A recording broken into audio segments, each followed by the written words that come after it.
So yesterday I went to the doctor. Actually, there were two of them. And they had me lying there in that lounge chair they have in the doctor's office. And I'm trying to make conversation. And it turns out these guys are big press Herald readers, home delivery readers. And I said, tomorrow I'm going to introduce Bill Nemitz at this event. And I'd like to, can I practice it on you guys? I said, Bill Nemitz, he just retired. Yeah, that's right. So they stopped what they were doing. This is a true story. And they sat down and gave me their full attention.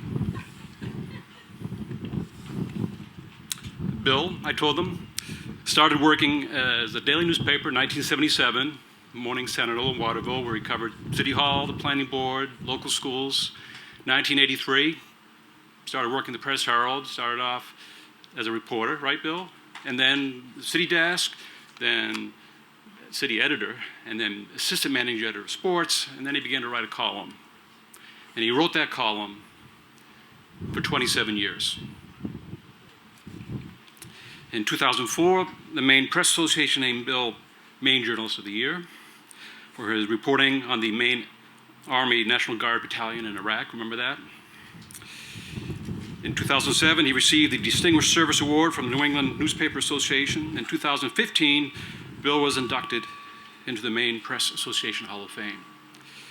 But I think Bill's greatest prize, and I think this is the greatest prize for any writer, is Bill had a loyal following of readers. And they read his column whether they agree with him or not, but they kind of felt like they knew who you were, Bill. They had a relationship with Bill. So I asked the doctors, do you feel like you know Bill Nemitz? I said, yeah, we feel like he's like the kind of good guy dad, suburban, decent fella, easy to talk to. Well, I worked with Bill Nemitz for 16 years in the newsroom at the Press Herald. And I told these doctors, yeah, they were spot on. That's Bill Nemitz. And the same guy you see in the column is the same guy that was in person. And, it takes courage to tell the truth, to hold powerful people accountable. And amazingly, Bill was able to do this week after week and still be Bill Nemitz, a decent and kind person with a big heart who cared about people.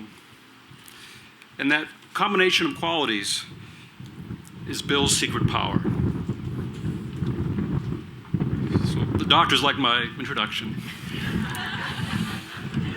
So then they went back to work on me. So this winter I called Bill, because I knew he was going to retire. And I said, Bill, what are you doing on May 26? He said, well, let me look at my, schedule book. I said, Bill, put the book down. You're going to be retired. You're going to be doing nothing. So, congratulations, Bill, on well-deserved retirement. Thank you for taking time out of your not-so-busy schedule to be with us today. Really, on behalf of your loyal readers, which there are thousands of them, I want to thank you for your work, for telling our stories, and for being part of our lives. Thank you, Bill.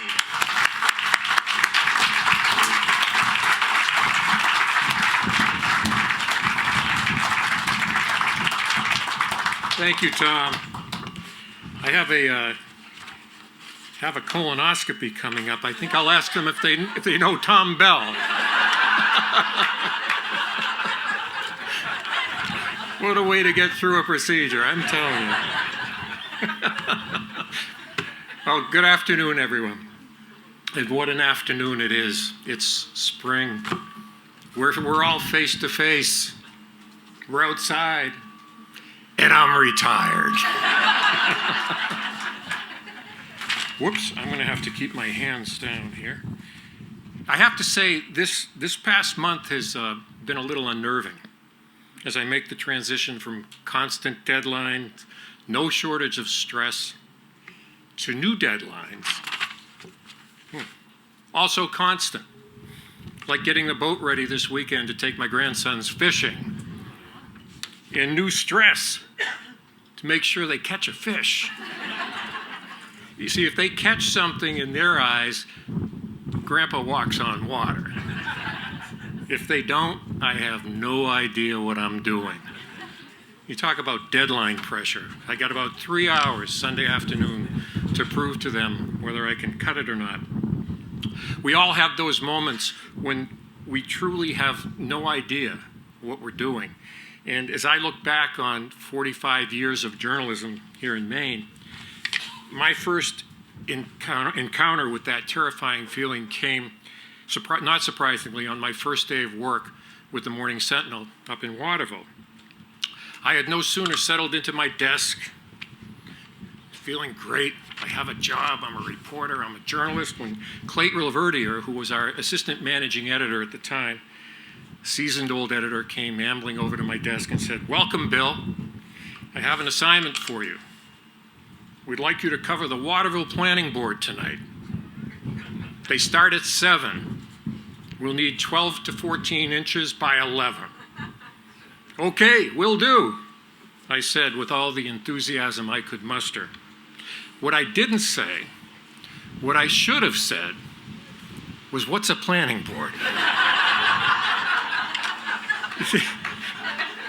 See, back in those days, being a journalist meant breaking the next Watergate, becoming the next Woodward or the next Bernstein. But covering a planning board?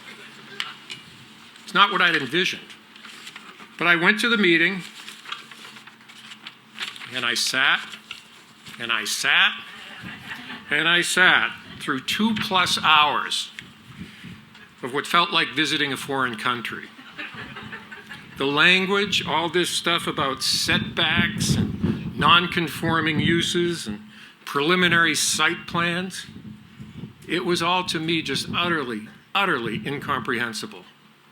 So when it all finally ended and everybody started going home, and I had a story to write, I did the only thing I could do. I walked up to the chairman, I introduced myself, and I said, with that deer-in-the-headlights look in my eyes, "I'm embarrassed to tell you this, but I have absolutely no idea what you people just spent the last 2 hours talking about."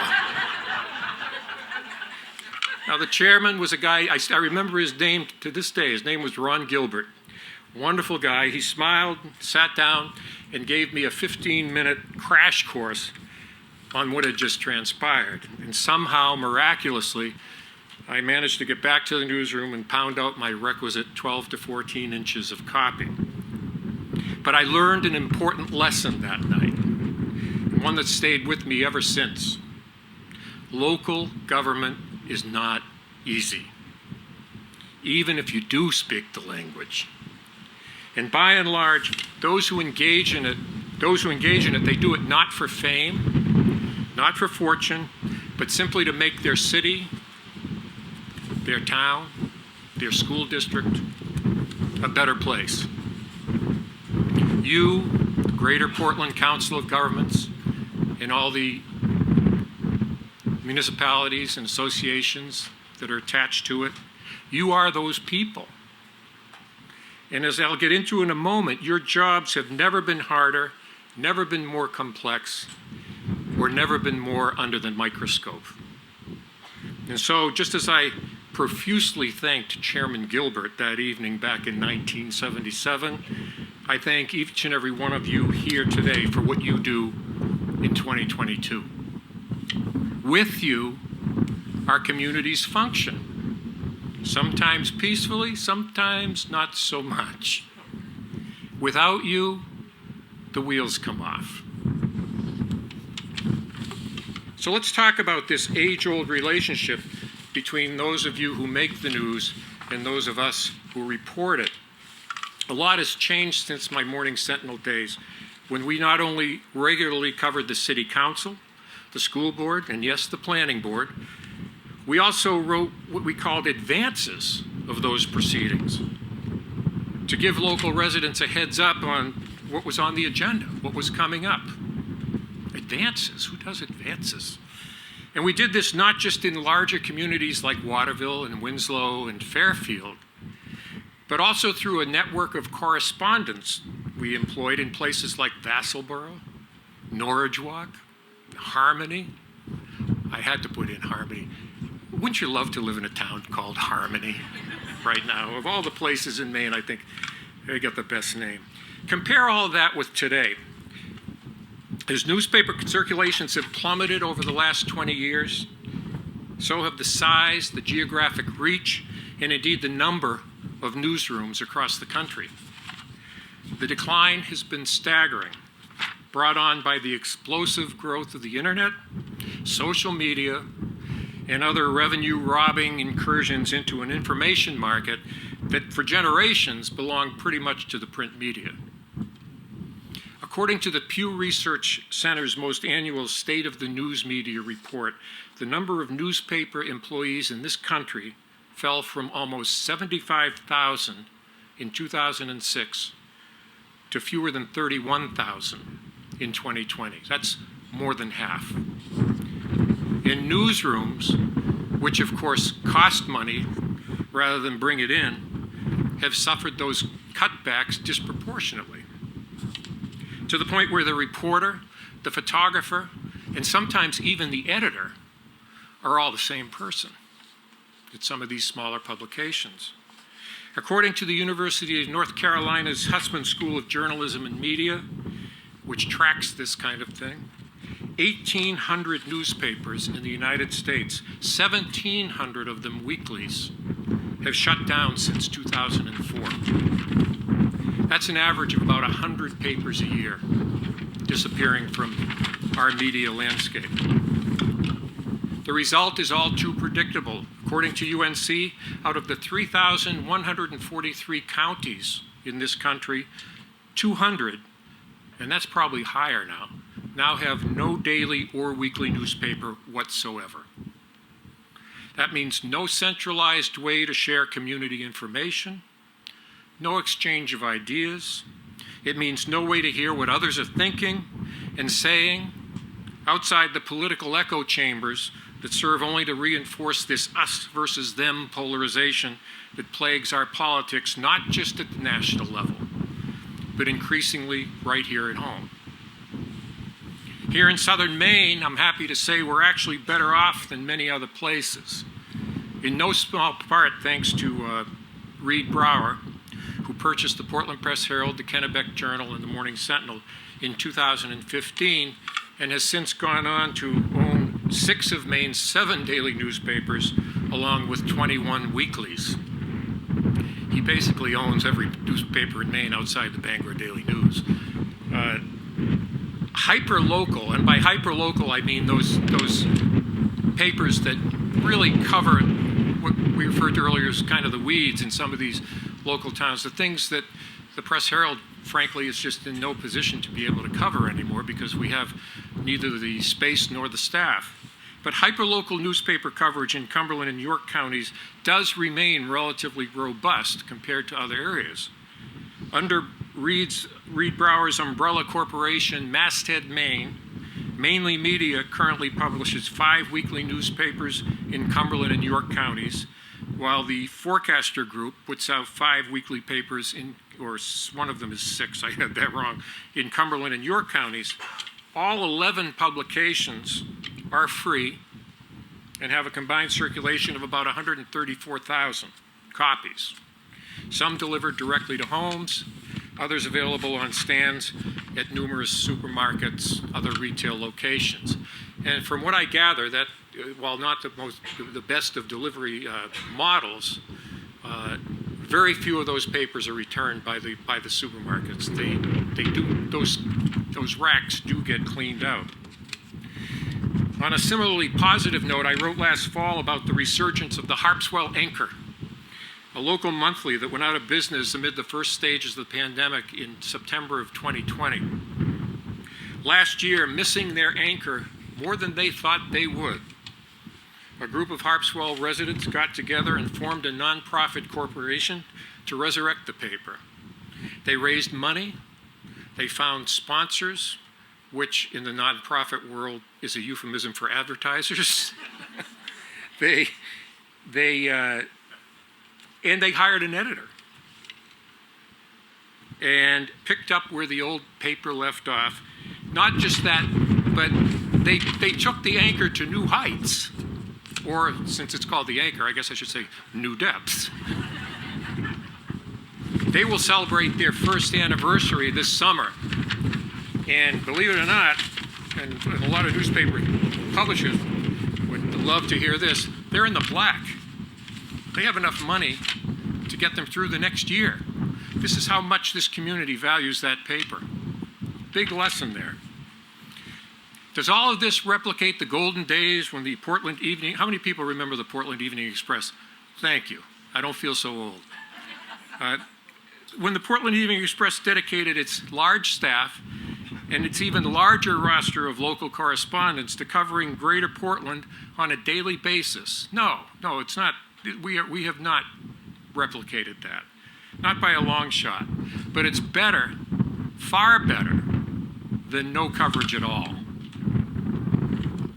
The key here for most of you in local government and related services, those of us in the media, and most of all for the residents that we all serve, the local residents, is communicating information about a community that is accurate, provides context, and to the extent possible steers clear of the identity politics that have come to corrupt so much of our public discourse in recent years. Let me pause for a minute and ask, are there any school board members here today? One? Any? Anybody ever served on a school board? Ah, good. Well, thank you. I want a round of applause for these people. And here's why. If you want proof of just how crazy our politics have become these past couple of years, look no further than a school board trying to adjust to the ever-changing demands of the COVID-19 pandemic. Seriously, if I were putting together a school budget these days, I'd include a line called combat pay. And that would be for the hours of abuse that school board members have endured from those self-educated experts who think the coronavirus is caused by 5G smartphones, or that government is putting microchips in vaccines because why not? And this just in, that Bill Gates is a bioterrorist now masterminding the spread of monkeypox. How do they know this? Because they saw it on the interweb. That's how. We've all heard this thing, nature abhors a vacuum. Well, I'll paraphrase that and say that the public square abhors silence. If no one is out there telling the community what's actually happening, I guarantee someone or some group will step into that void with their own special version of what's really going on. All it takes is a Facebook page or a blog or some other digital platform, a local malcontent with too much time on their hands and just enough computer savvy to turn pure nonsense into the voice from on high, and before you know it, we all have a problem on our hands. It usually goes something like this. 1 minute, you are a hard-working public official desperately searching for road salt. The next, you're the kingpin in a kickback scheme that inevitably traces back to China. Or my taxes went up not because I added a garage and the assessor came by for a look-see, but because all of you freedom haters down at Town Hall decided to penalize me for the "Don't Tread on Me" flag I wave in my front yard. My favorite is, you all ignored me on that recent Zoom meeting because I was speaking the truth about what a bad job you're doing running the town, and you can't handle the truth. It had nothing to do with the fact that the whole time I was spouting off, I had my mute button on. I swear to God, they should reserve a slot for local government Zoom meetings on Comedy Central. And that's easy for me to say because I just watch the meetings. I don't have to run them. That job falls to you folks, and you have my utmost sympathy and admiration for your patience and your perseverance. Earlier this week, I had the pleasure of chatting with a couple of you about the critical role communications, a word we've heard several times already this afternoon, the role communications play in the orderly administration of local government, and by extension, the level of dialogue in the community. Tom Hall, the longtime town manager in Scarborough, offered a couple of ideas I thought were well worth considering. One involves the hyper-local media, and the other involves communicating directly with the public at large. The media suggestion is simple. Don't assume that young reporter who just began covering your town knows the ins and outs of your budget process, because in reality, he or she probably doesn't. Call it the failing of journalism schools, or in particular, or our educational system in general. But it amazes me how many people start their reporting careers without so much as a clue as to how governmental systems work. How do I know this? Well, because, as you recall, I was one of them. After I went through college in the early 1970s, I could talk until the cows came home about Richard Nixon or the war in Vietnam. But ask me how a mill rate works? Ask me to define a quorum or an executive session? Ask me what a planning board does? Those early days, as I pounded away at my non-electric Underwood desktop typewriter, I was absolutely and blissfully clueless. Tom Hall, recognizing that, invites these young reporters into his office, not on deadline, but when there's time for them to get into the weeds and this is important, in the process, get to know each other a little bit. His goal? To educate the new beat reporter on the processes of government. Now, some in my profession would recoil at such a thing. After all, what better way, no offense, Tom, for a town manager to control the coverage than to indoctrinate a young journalist with the world according to the town manager? Now, I disagree with my colleagues on that. It's the editor's job, or perhaps the journalism professor's job, to instill in the young reporter a healthy skepticism and that nerve to ask the difficult questions. It's the town manager's job to explain how things work, even if that means taking an hour or two out of your busy day in the hope that when this new kid sits down to write, he or she will at least have an inkling as to what the story's about. Of course, then that young reporter gets the hang of things and moves on to a bigger paper. Or, and I'm sad to say this, unable to make a good living, moves on to something that pays better. And in walks another new reporter, and Tom's one-on-one course in local civics starts all over again.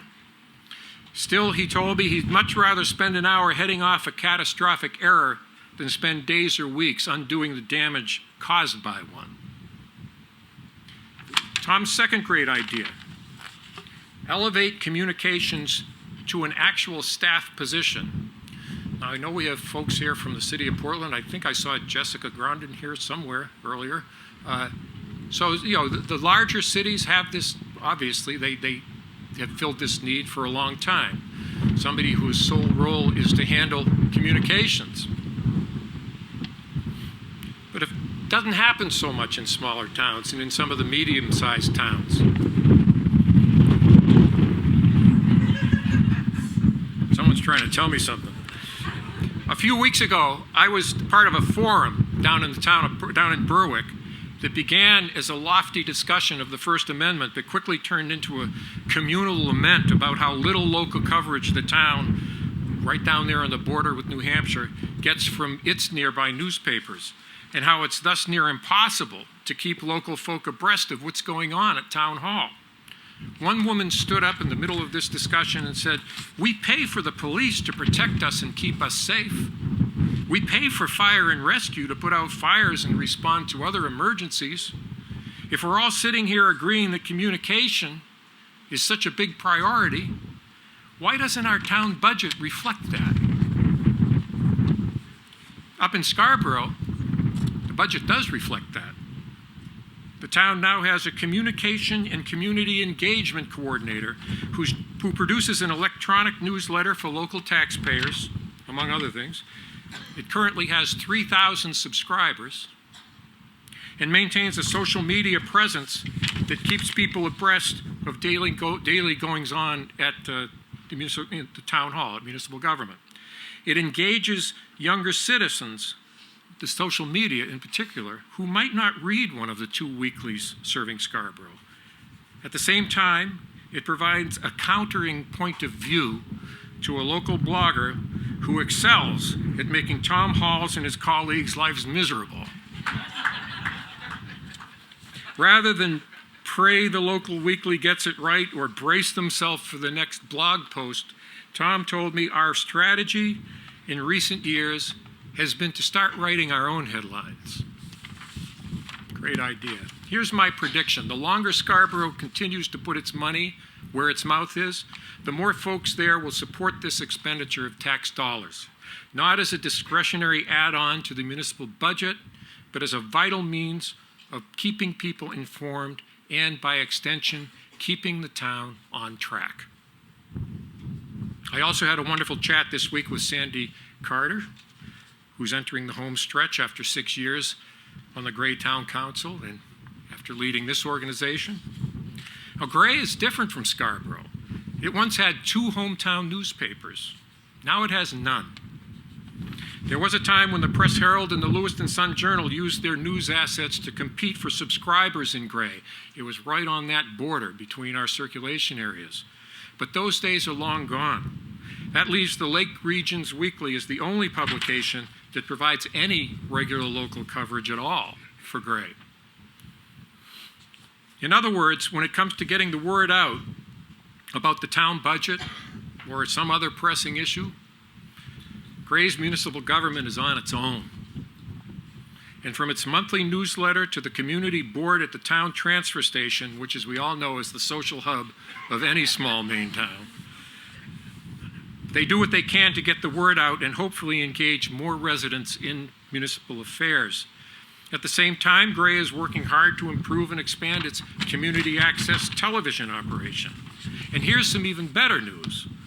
As difficult as the pandemic has been for all of us, going from in-person to Zoom meetings has actually increased participation among people who, while unable to spend an entire evening at the town office, can watch from the comfort of their homes and chime in when their turn comes. Even better, unlike most public access channels, Zoom comes with easily accessed metrics to show how many people are watching and for how long. Those numbers, in Gray and elsewhere, significantly exceed the turnouts at most in-person meetings that we had back in the pre-pandemic days. Why is all this important? Again, because the more we communicate, the better off we all are. Conversely, the less we communicate, particularly with those who see the world differently than we do, the more we rip and tear at the fabric of our communities. And we know that repairing those tears is infinitely more difficult than preventing them in the first place. Sandy Carter put it perfectly to me when she said, "We're all on the same team here, whether we like it or not. If you're a resident of Gray, you're on the team." On the same team. What a wonderful way to look at your community. I'm going to close with one simple plea. If you have a local newspaper, support it through subscriptions, through advertising, through letters to the editor and op-ed submissions, through helping those young reporters find their way. And if you hear of someone trying to start a newspaper or a newsletter or some other outlet for sharing information, good, factual information, get behind them. Long live the Harpswell anchor. And finally, for those of you with the courage to serve, either by way of your chosen profession or through your willingness to run for office, don't give up. You may not hear it all the time. In fact, you may often hear the opposite. But you represent the very core of this great democracy. Through good times and through bad, through easy and hard times, you make it all work. So as I step away from my keyboard after all these years and wonder where the bass are biting, I, and more people than you know, thank you for your service. Thank you all very much.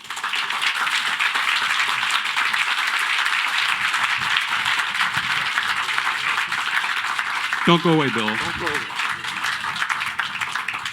We have questions. Okay. Lots of questions. So who would like to ask Bill a question? Ed Suslovic. Oh, boy. This is fun to be on this side of the equation. Really. Oh, about It's your that big column, chance. 10 years. No, This is your big chance, Ed. thank you, Bill. And you did a great job giving us some lessons on why communications are so important. You've lived through an industry that, as you just talked about with Reed Brower, is totally consolidated and regionalized. And you've gone through all that. Any lessons for how we deliver governmental services in Maine? Wow. You're not going to ask me to run for anything, are you? Well, I think if you want to make a comparison, one concern that a lot of us had when Reed started his quest, which goes on to this day, was, is this single ownership model really a good thing? Because it might not be in certain environments. We all know what happens to papers that become part of a big conglomerate and lose their identity. That hasn't happened here among the papers here in Maine, primarily because I think Reed Brower has taken a very hands-off approach to the actual operations of the newspaper. What it has introduced is a lot of efficiencies, and it's a little weird, for those of us who have worked for years at the Press Herald to look at the paper, log onto the website, and see byline from the Lewiston Sun Journal on our page. So there's a lot of cross-pollination that was never would have happened before because we were all in such competition with one another. But I think the lesson that I would look to for local government is that there's always efficiency and cooperation. I think that's the very reason COG exists, for example, is to bring all of you together, share ideas like you did earlier, and achieve efficiencies of scale when it comes particularly to certain purchasing and things like that. So I think the lesson for local governments is the same, is that, no community is an island. And the more communities can, on the one hand, work and help each other, while on the other hand, like those of us in these newspapers, do what you can to maintain your identity, the better off you're going to be. Another question? Yes, Ann. Hi, thanks for your remarks. I'm sort of interested in maybe this is slightly off topic, but in this notion of people buying community newspapers and with the intent of essentially shutting them down, like sort of robbing them of their stealing their assets and trying to shut them down. I mean, do you see that trend happening in Maine at all? I mean, certainly not Reed, but well, it happened just before Reed. Well, a couple of owners before Reed. You might recall around. Help me, Tom, 2010, thereabouts? Around the Great Recession. Yeah, right, in more ways than one. We were purchased by someone a guy by the name of Richard Connor, who came in with all kinds of flowery promises and great ideas, but it was straight downhill from the moment he took over. We had that building at 390 Congress Street. That's now the Press Hotel. We had the printing plant, the former printing plant across the street. That's about to become another big skyscraper. We had the press plant out in South Portland, which we still occupy, but we no longer own. For a time, we were renting space in one city center. And so what was happening was that all of our hard assets were disappearing under our feet. And with that, we also suffered some significant losses in the newsroom in terms of numbers and things like that. So yeah, I think what's happening with a lot of the papers around the country that are getting bought up by Gatehouse and these other big chains is that there's money in them. But I think they look at them more as fruit than anything else. The more you squeeze, the more juice you're going to get. And then when that's over, well, it's over. There's not much left. And these newspapers, if they continue to exist at all, are just a shell of what they once were. We escaped that fate, and it wasn't just because of Reed, because it was also because of Donald Sussman, who purchased our newspapers from Connor, or from the group, the investment group that Connor was part of. And Donald Sussman, you can love him, you can hate him. He's politically active. We all understand that. Pumped a lot of capital into our newspapers. I mean, Tom remembers this. We all thought we'd died and gone to heaven. We couldn't believe it. We were hiring reporters. We were expanding our news hole. It was like going back in time for a while. Well, Donald's a philanthropist, but he's also a little restless. So he wanted to move on. He didn't want to make this a life project, and that's when Reed arrived. And my understanding is Reed and an associate of his went in one day to talk to Donald. You might recall Reed Brower had the Free Press up in Rockland. He had a little small journalistic enterprise up there, and they went in to talk to Donald Sussman about working out a printing deal. And they walked out owning the Press Herald. So someday I'm going to sit down with Reed and get that whole story, but that's pretty much how it happened. So again, we've been very fortunate. And at every juncture, with all the ownership changes that we went through, we were just biting our fingernails, praying that one of those sharks circling Maine wasn't going to descend on us. And fortunately, so far, it hasn't happened. We have a last question. You talked about trying to, as communities, invest in communication and trying to communicate to the public. How do we still reach Tom's doctors who get the print edition delivered to their house and rely on that as their sole information of news about what the community is doing and not doing?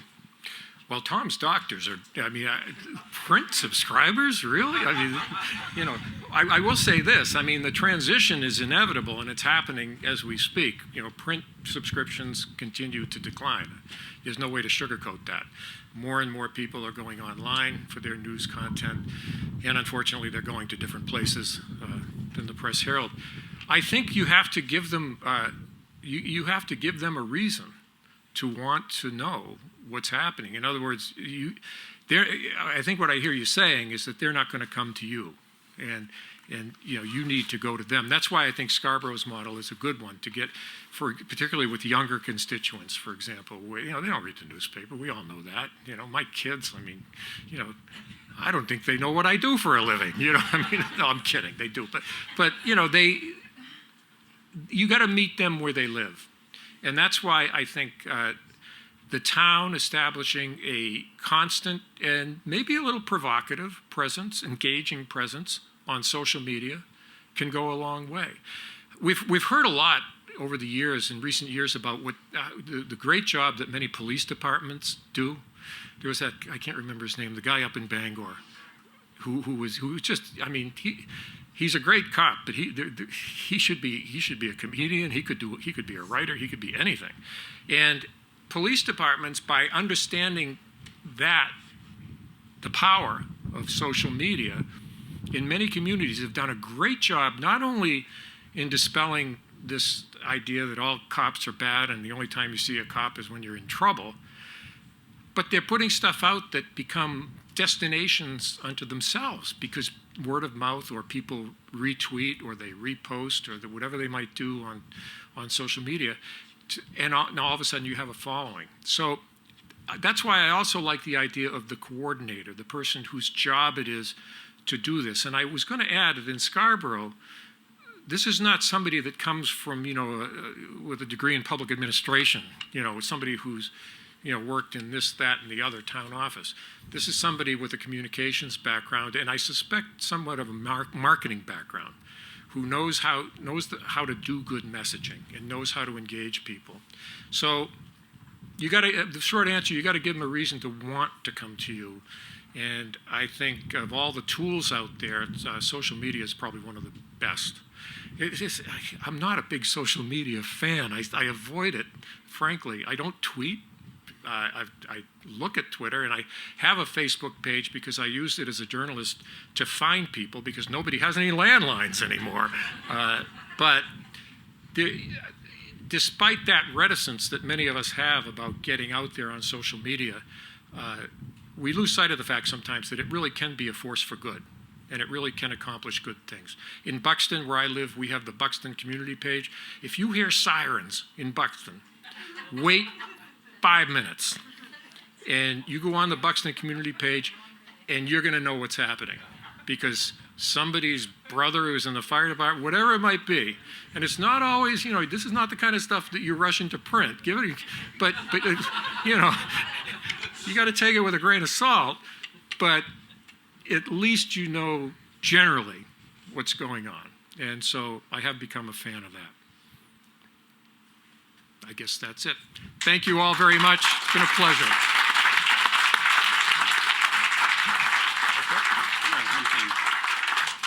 So when Bill was a reporter, he's never allowed to accept gifts. He couldn't even take a cup of coffee from anyone without causing some kind of ethical crisis.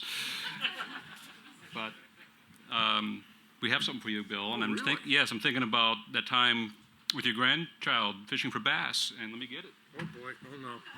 It's not one of those talking fish you put on the wall. Oh, my goodness.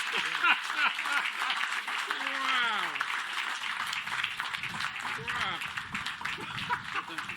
Thank you. Maybe I'll cover the gubernatorial campaign after all. Thank you very much.